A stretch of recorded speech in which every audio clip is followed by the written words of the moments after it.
আজ সারা দেশের সাথে ত্রিপুরা রাজ্যে কৈলাসহর শ্রীনাথপুর মাধ্যমিক বিদ্যালয়ের ছাত্রছাত্রী এবং শিক্ষক শিক্ষিকাদের যৌথ উদ্যোগে স্বচ্ছ ভারতের অঙ্গ হিসেবে শ্রীনাথপুর মাধ্যমিক বিদ্যালয়ের ছাত্রছাত্রী এবং শিক্ষকরা কৈলাসহর বাবুরবাজারে এক সাফাই অভিযান করেন। আজকের এই সাফাই অভিযানের নেতৃত্বে ছিলেন পুরো মাধ্যমিক বিদ্যালয়ের প্রধান শিক্ষক মোহাম্মদ ইব্রাহিম আলী সহ অন্যান্য শিক্ষক শিক্ষিকারা। আজকের এই বাজারে সাফাই অভিযান ডেকে বাজারে ব্যবসায়ী সহ সাধারণ মানুষ শ্রীনাথপুর মাধ্যমিক বিদ্যালয়ের ছাত্রছাত্রী এবং শিক্ষক শিক্ষিকাদের ধন্যবাদ জানান।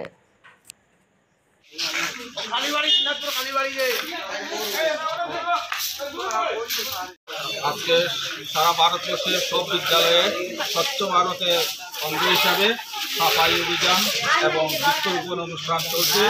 তারই অঙ্গ হিসাবে আমরা আজকে শ্রীনাথপুর মাধ্যমিক বিদ্যালয়ের সকল ছাত্রছাত্রী এবং শিক্ষক শিক্ষিকারা বাবুরবাজার রাস্তার দুদিক এবং বাজার পরিষ্কার করার জন্য আমরা কাজ শুরু করেছি।